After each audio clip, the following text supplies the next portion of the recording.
की टेंशन हो जाएगी कम नेहा मैम के वीडियो लेक्चर्स के संग। डिफिकल्ट कॉन्सेप्ट को सबसे आसानी से समझने के लिए उनके चैनल को सब्सक्राइब करें और बेल आइकन को दबाएं उनके लेक्चर्स को सबसे पहले देखने के लिए।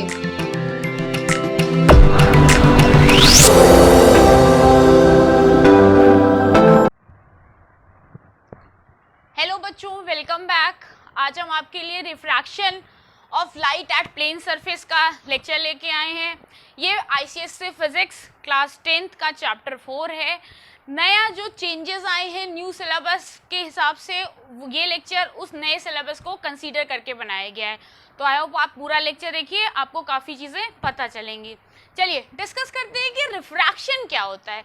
तो बेसिकली जब भी हम ये वर्ड यूज़ करते हैं कि रिफ्रैक्शन, तो रिफ्रैक्शन का मतलब होता है बेंडिंग। हमारी जो कोई भी चीज़ है अगर वो रिफ्रैक्ट हो रही है दैट मीन्स वो बेंड हो रही है, कभी नीचे झुक रही है कभी ऊपर झुक रही है, तो ये बेंडिंग ही क्या है, बेसिकली रिफ्रैक्शन है। और अगर हम रिफ्रैक्शन को लाइट के टर्म में बात करते हैं, ठीक है, तो यहाँ पर एक छोटी सी डेफिनेशन आप लोगों के लिए दी गई है कि what is refraction. Refraction is bending of a light ray at a surface separating two medium.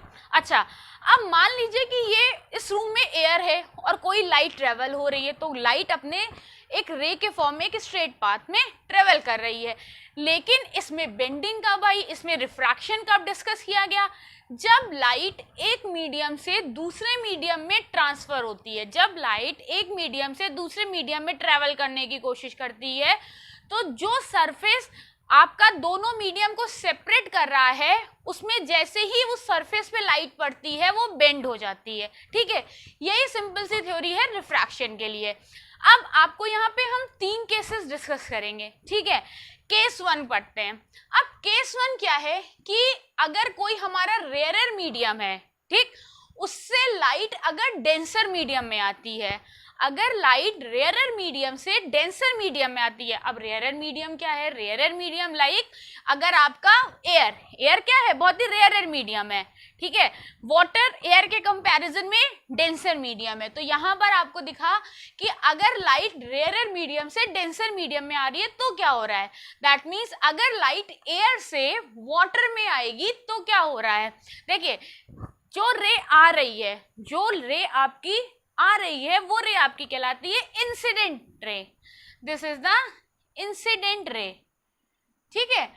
और ये आपका सरफेस है, क्लियर। इसके जैसे ही ये सरफेस पे पड़ी, ठीक है, ये थोड़ी सी झुक जाएगी। अब किस रिस्पेक्ट में झुकेगी, तो ये जो आपने ये डैश डैश लाइन देख रहे हैं, ये होता है एक नॉर्मल। नॉर्मल क्या होता है, किसी भी सरफेस पे जो परपेंडिकुलर है, किसी भी सरफेस पे जो परपेंडिकुलर है वो क्या है, नॉर्मल। तो इस सरफेस पे ये परपेंडिकुलर है और ये नॉर्मल कहा जाएगा। अब जब इंसिडेंट रे अगर रेयर मीडियम से डेंसर मीडियम में आती है तो वो नॉर्मल की तरह बेंड हो जाती है, ठीक है, ये नॉर्मल की तरह बेंड हो जाती है। तो यहाँ पे आप लिख सकते हैं कि बेंड्स टुवर्ड्स द नॉर्मल, ये नॉर्मल की तरफ आ गई, ठीक है। जब आपकी लाइट रे रेयरर से डेंसर में आई। सेकंड केस देखते हैं। सेकंड केस में क्या है, अगर लाइट डेंसर से रेयरर में जाती है, ठीक, अगर लाइट डेंसर से रेयरर, अब यहाँ पर हम लोगों ने डेंसर वाटर को लिया, एयर को सेकेंडरी मीडियम लिया, तो अगर डेंसर से आपकी रेयरर में आती है, ये आपका नॉर्मल हो गया, ये आपकी इंसिडेंट रे हो गई, ठीक, और ये आपकी क्या होती है, रिफ्रैक्टेड रे होती है। तो रिफ्रैक्टेड रे क्या होगी, ये आपकी नॉर्मल से अवे हो जाएगी, अवे फ्रॉम द नॉर्मल, ठीक है, ये आपकी क्या हो जाएगी, away from the normal, from the normal, ठीक। यहां पे नॉर्मल की तरफ झुक जाती है, bends towards the normal, bends towards the normal, और यहां पे क्या हो रही है, अवे फ्रॉम द नॉर्मल हो जाती है, ठीक है। तो दोनों चीजें आपको बता दी गई। अच्छा, एक खास बात, नॉर्मल से इंसिडेंट रे के बीच में जो एंगल बनता है वो होता है आई, एंगल आई, और इसको बोलते हैं इंसिडेंट एंगल, ठीक। और नॉर्मल से रिफ्रैक्टेड रे के बीच में जो एंगल बनता है वो एंगल आपका कहलाता है रिफ्रैक्टेड एंगल, रिफ्रैक्टेड एंगल।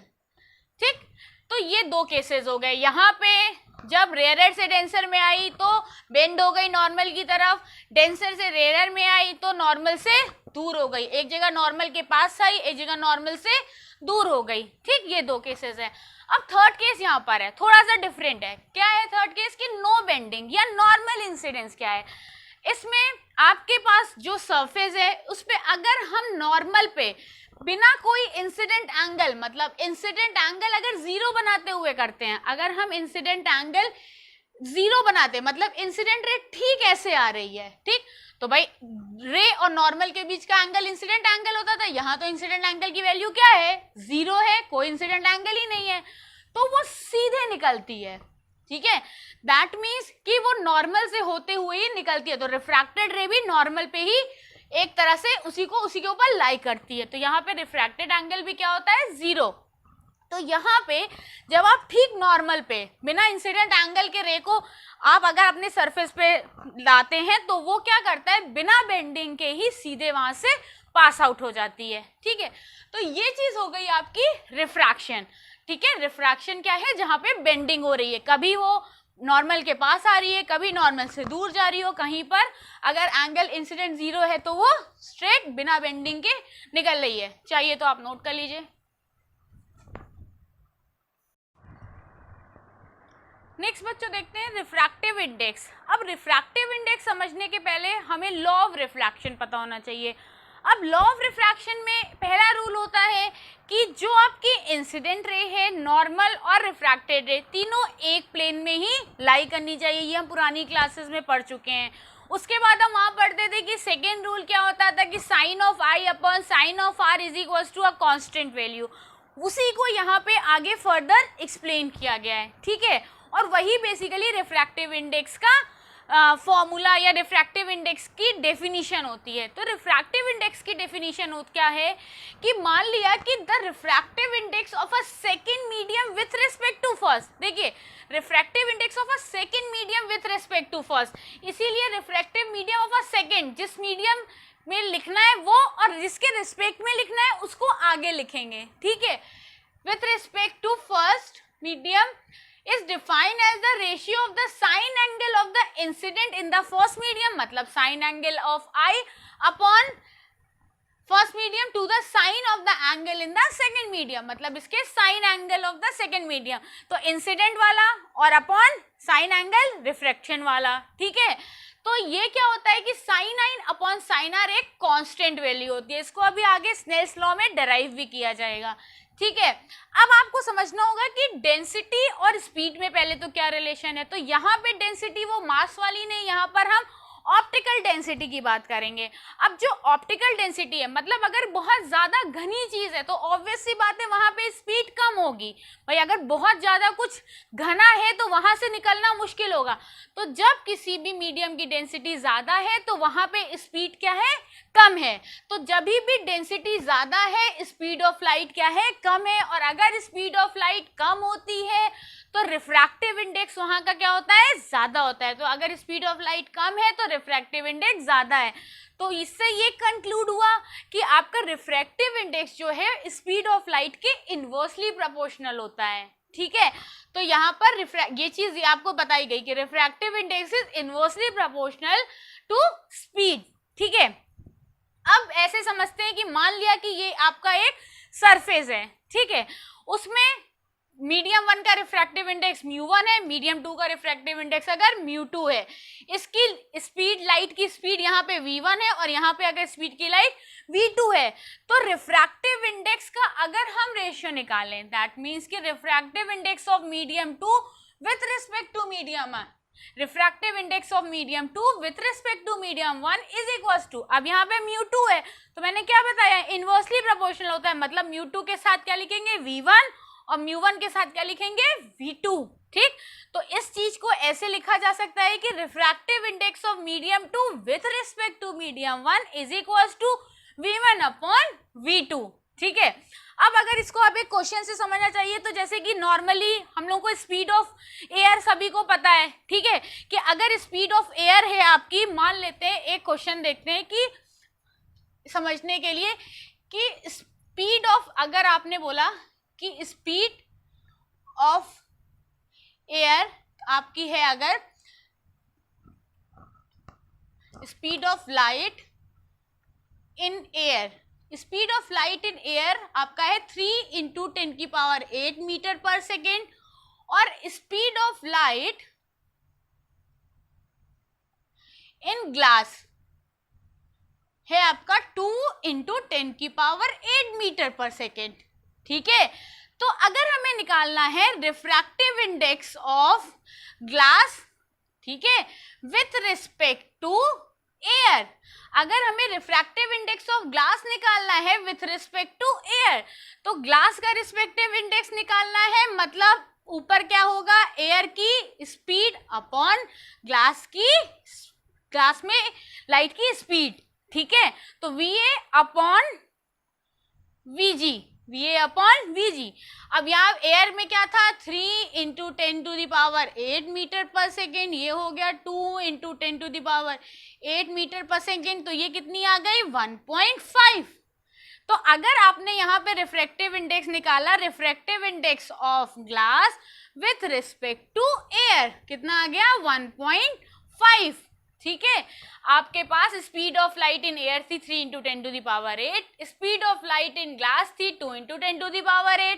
तो आपने कहा कि अगर हमें रिफ्रैक्टिव इंडेक्स ऑफ ग्लास निकालना है विथ रिस्पेक्ट टू एयर, तो ये क्या होगा, speed of light in air upon speed of light in glass, क्योंकि मैंने अभी बताया कि ये उल्टा हो जाता है, ये इधर इनवर्सली प्रोपोर्शनल है। तो ये आपने सॉल्व किया, तो refractive index of glass with respect to air आपका कितना आ गया, 1.5, ठीक है। तो ये आपका हो गया रिफ्रैक्टिव इंडेक्स, चाहिए तो नोट कर लीजिए। चलिए बच्चों, नेक्स्ट देखते हैं कि principle of reversibility of the path of light क्या होती है। बहुत इजी है, बिल्कुल भी घबराने की जरूरत नहीं है। अब अगर लाइट का पाथ मीडियम 1 से मीडियम 2 में आ रहा है तो रिफ्रैक्टिव इंडेक्स क्या है, और यही लाइट का पाथ अगर रिवर्स हो गया, दैट मीन्स मीडियम 2 से मीडियम 1 में चला गया, तो उस टाइम रिफ्रैक्टिव इंडेक्स क्या होता है और इनका क्या रिलेशन होता है, ठीक है। कि अगर हम अपने लाइट के पार्ट को रिवर्स कर दें, चलिए देखते हैं। तो ये मान लिया सरफेस है, this is medium 1 and this is medium 2, ठीक, ये आपका नॉर्मल है। अब लाइट रे इंसिडेंट हो रही है, ये हमारे लिए लाइट रे क्या है यहाँ पर, अगर इंसिडेंट हो रही है, ठीक, तो मीडियम 2 में पड़ने के बाद ये थोड़ी सी बेंड हुई, ठीक है। अब यहाँ पर अगर आप निकालते हैं refractive index of medium 2 with respect to medium 1, refractive index of medium 2 with respect to medium 1, तो क्या होता है, जो इंसिडेंट होता है उसका साइन एंगल और जो रिफ्रैक्ट होता है उसका साइन एंगल, इन्हीं का क्या होता है, रिलेशन होता है। तो sine i upon sine r. अब क्या हुआ कि लाइट का जो पाथ था वो रिवर्स हो गया, दैट मीन्स लाइट अब इधर से जा रही है, मीडियम 2 से मीडियम 1 में जा रही है, मीडियम 2 से मीडियम 1 में जा रही है अगर लाइट, तो मीडियम 2 से जब मीडियम 1 में गई उस टाइम क्या होगा, refractive index of medium 1 with respect to medium 2, refractive index of medium 1 with respect to medium 2, sine r upon sine i, भाई जहां से एंटर कर रही होती है उसका साइन एंगल और जहां रिफ्लेक्ट होती है उसका साइन एंगल, तो यहाँ हो गया साइन आर अपॉन साइन आई जब ये रे रिफ्रैक्ट हो गई, ठीक है।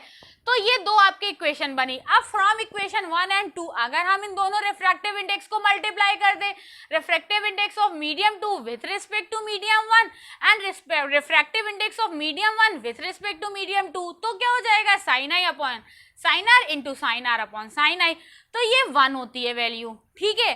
या हम क्या कह सकते हैं कि refractive index of medium 2 with respect to medium 1 is equal to reciprocal होता है refractive index of medium 1 with respect to medium 2, या 1 का 2 से करें तो इसका रेसिप्रोकल 2 का 1 से होता है।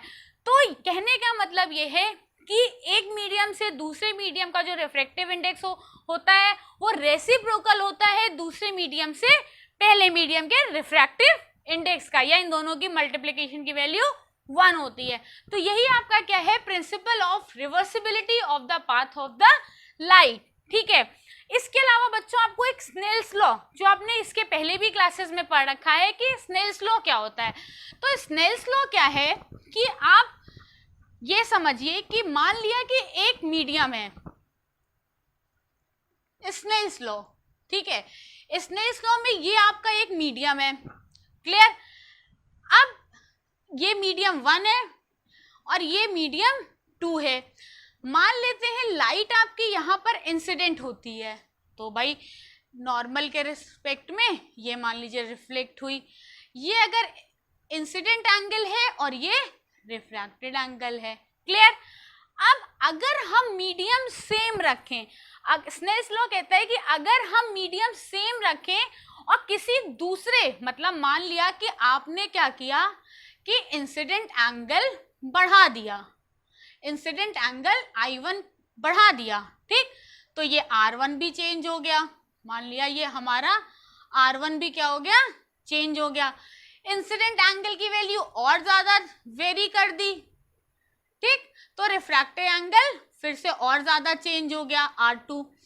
तो इनका जो रेशियो होता है, इनके साइन का रेशियो, वो हमेशा कांस्टेंट होता है। दैट मीन्स कहने का मतलब है कि sine I upon sine R is equal to sine I1 upon sine R1 is equal to sine I2 upon sine R2।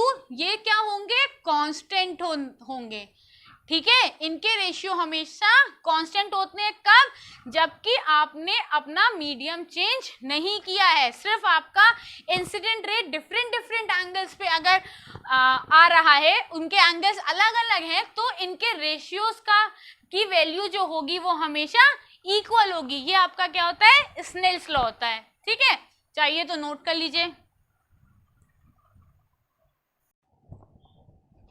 चलिए बच्चों, नेक्स्ट टॉपिक देखते हैं, जो हमारा है कि refraction of light through a rectangular glass block, या glass slab के नाम से आपके बुक में होगा। अब अगर आप अभी जैसे हम लोगों ने कहा कि अगर हमारा मीडियम चेंज होता है तो लाइट क्या हो रही है, बेंड हो रही है, दैट मीन्स रिफ्रैक्ट हो रही है। अब अगर आप एक पूरा ग्लास स्लैब ले लेते हैं, ठीक है, अगर हम एक पूरा ग्लास स्लैब ले लेते हैं, तो वहां पे जो लाइट का रिफ्लेक्शन होता है वो कैसे होता है, उसके बारे में थोड़ी सी यहाँ पर बताया गया है। क्या है कि आपने एक ये ग्लास का स्लैब ले लिया, ग्लास का एक टुकड़ा ले लिया, ठीक है, उस टुकड़े से हम लाइट को पास करा रहे हैं। अब यहाँ पे क्या चेंजेस हो रहा है, देखिए, पहले इस यहाँ पे 2 बार बेंडिंग हो रही है, यहाँ पे जो बेंडिंग है या हम जिसको रिफ्रैक्शन कह रहे हैं वो 2 बार हो रहा है। पहले क्या हो रहा है कि एयर से आपका ग्लास में आपकी कोई रे आ रही है, जो हमारी इंसिडेंट रे या मोनोक्रोमेटिक लाइट जो आपकी होती है, ठीक है, 1 टाइप की जो कलर की लाइट है, ये एयर से ग्लास में आ रही है। अब देखिए, जब ये एयर से ग्लास में आ रही है तो एयर आपका क्या है, आपका रेयरर मीडियम है, ग्लास उसके कंपैरिजन में डेंसर मीडियम है। तो जब भी आपकी जो रे है वो रेयरर मीडियम से डेंसर मीडियम में आती है, तो अभी आपको बताया गया कि वो नॉर्मल की तरफ बेंड हो जाती है। तो देखिए, ओरिजिनली तो उसको ऐसे जाना चाहिए था, लेकिन चूंकि मीडियम चेंज हुआ है, उसमें रिफ्रैक्शन हुआ है, और जिसकी वजह से वो क्या होगी, नॉर्मल की तरफ देखिए बेंड हो गई, उसने अपनी ओरिजिनल प्लेस को छोड़ के नॉर्मल की तरफ वो झुक गई, ठीक। तो जब रे आ रही है, उसको नॉर्मल से जो एंगल है वो क्या है, इंसिडेंट एंगल, ये आपका इंसिडेंट एंगल, ठीक। अच्छा, उसके बाद आपके पास ये ग्लास स्लैब में ये रे इस अपने फॉर्म में आने लगी। अब फिर से यहाँ पे चेंजेस हुआ, क्या चेंज हुआ, वापस से हमारे पास ग्लास से हम किस में आए, एयर में आए। इसका मतलब कि हम यहाँ पर आप डेंसर मीडियम से रेयरर मीडियम में आ गए, और जब डेंसर से रेयरर में आते हैं तो ये देखिए, यहाँ पर एक और नॉर्मल आपको परपेंडिकुलर बनाया गया है, और नॉर्मल से क्या हो जाएगी, अवे हो जाएगी, ठीक है, यहाँ पे ये वापस नॉर्मल से अवे हो जाएगी। अब जो रे निकलती है दोबारा, ठीक है, ध्यान से समझिएगा, जो रे आपकी दोबारा निकल रही होती है ग्लास स्लैब से, वो रे कहलाती है इमर्जेंट रे, क्लियर, वो रे कहलाती है इमर्जेंट रे, और ये नॉर्मल के साथ जो एंगल बनाती है वो होता है इमर्जेंट एंगल, ठीक है। जब रे ग्लास स्लैब में आई तो उस टाइम इंसिडेंट एंगल बना, और जब रे ग्लास स्लैब से बाहर निकली उस टाइम नॉर्मल के रिस्पेक्ट में जो एंगल बना वो आपका इमर्जेंट एंगल बना, ठीक है। अब अगर आप ध्यान से देखिए तो अगर ये ओरिजिनली इसका जो प्रोजेक्शन था, अगर ये रे आपकी जो ओरिजिनली यहाँ आ रही थी और जो इमर्जेंट, ये दोनों रे एक दूसरे के परपेंडिकुलर होती हैं, या एक दूसरे के पैरेलल होती हैं। ये रे एक दूसरे के पैरेलल होती हैं। तो ये जो ग्लास स्लैब था इसने क्या किया, इसने कुछ भी नहीं किया, जो आपकी ओरिजिनल रे आनी चाहिए थी उसके पाथ को थोड़ा सा रिफ्लेक्ट कर दिया, और ये आपकी एक इमर्जेंट रे उसके पैरेलल आ रही है, ठीक है। अब इमर्जेंट रे से जो आपकी ओरिजिनल रे आनी चाहिए थी उनके बीच का जो डिस्टेंस होता है, ठीक, इमर्जेंट रे से जो ओरिजिनल रे आनी चाहिए थी उनके बीच का जो डिस्टेंस है, जिसको यहाँ पर x से डिनोट किया गया है, यही डिस्टेंस आपका कहलाता है लेटरल डिस्प्लेसमेंट, ठीक। लेटरल डिस्प्लेसमेंट, तो बेसिकली लेटरल डिस्प्लेसमेंट क्या है, ग्लास स्लैब ने जो रे आ रही थी उस रे को थोड़ा डिस्प्लेस कर दिया है, ठीक है वो अभी भी पैरेलल अपने ओरिजिनल रे के, इंसिडेंट रे के, लेकिन थोड़ी सी डिस्प्लेस है, ठीक है। तो ये जो डिस्टेंस है ये लेटरल डिस्प्लेसमेंट कहलाता है आपका, ठीक। अब बात आती है कि जो ये लेटरल डिस्प्लेसमेंट है वो किस किस फैक्टर्स पे डिपेंड करता है, ठीक। तो पहली मेन इंपॉर्टेंट चीज, चूंकि लेटरल डिस्प्लेसमेंट हुआ किसकी वजह से, हुआ आपका इस ग्लास स्लैब की वजह से, ठीक है। तो ग्लास स्लैब की जो थिकनेस है, ठीक है, थिकनेस ऑफ द ब्लॉक या ग्लास स्लैब की जो थिकनेस है वो बताएगी कि आपका लेटरल डिस्प्लेसमेंट कितना होगा। अगर थिकनेस ज्यादा है तो लेटरल डिस्प्लेसमेंट ज्यादा होगा। उसके बाद मीडियम, भाई कहीं ना कहीं जो अब आप एयर से ग्लास में आ रहे हैं तो अगर आपके मीडियम्स जो आपने ले रखे हैं वो भी बताते हैं कि आपके डिस्प्लेसमेंट कैसा होगा। Next angle of incident, angle of incident मतलब अगर एंगल ऑफ इंसिडेंट ज्यादा है तो आपका लेटरल डिस्प्लेसमेंट भी ज्यादा होगा, अगर एंगल ऑफ इंसिडेंट कम है तो लेटरल डिस्प्लेसमेंट भी कम होगा। इसके बाद आता है रिफ्रैक्टिव इंडेक्स, तो लेटरल डिस्प्लेसमेंट आपके रिफ्रैक्टिव इंडेक्स पे भी डिपेंड करता है। जैसे जैसे रिफ्रैक्टिव इंडेक्स की वैल्यूज में चेंज होता है वैसे वैसे आपका लेटरल डिस्प्लेसमेंट भी चेंज हो जाता है, ठीक है। तो ये आपका था लेटरल डिस्प्लेसमेंट, जो हम एक रेक्टेंगुलर ग्लास स्लैब के साथ एक्सप्लेन कर सकते हैं कि व्हाट इज लेटरल डिस्प्लेसमेंट, वो आप कैसे मीडियम चेंज कर रहे हैं तो रे आपकी कहाँ जा रही है, जो रे आ रही है दैट इज इंसिडेंट रे, जो रे निकल रही है वो आपकी इमर्जेंट रे है, ठीक है। इंसिडेंट रे और इमर्जेंट रे के बीच का जो आपका डिस्टेंस होता है वो ही कहलाता है लेटरल डिस्प्लेसमेंट, ठीक है। ग्लास स्लैब आपकी जो ओरिजिनल रे है उसी को उसके ही पैरेलल में एक दूसरी रे जनरेट करता है, वो थोड़ी सी शिफ्ट हो जाती है, ठीक है। तो it is all about the refraction of a light through a rectangular glass slab. ये आपका चैप्टर का 4th चैप्टर का फर्स्ट सेक्शन पूरा कंप्लीट किया गया है इस लेक्चर में। आगे के लेक्चर्स को देखने के लिए please stay tuned and stay safe. Thank you.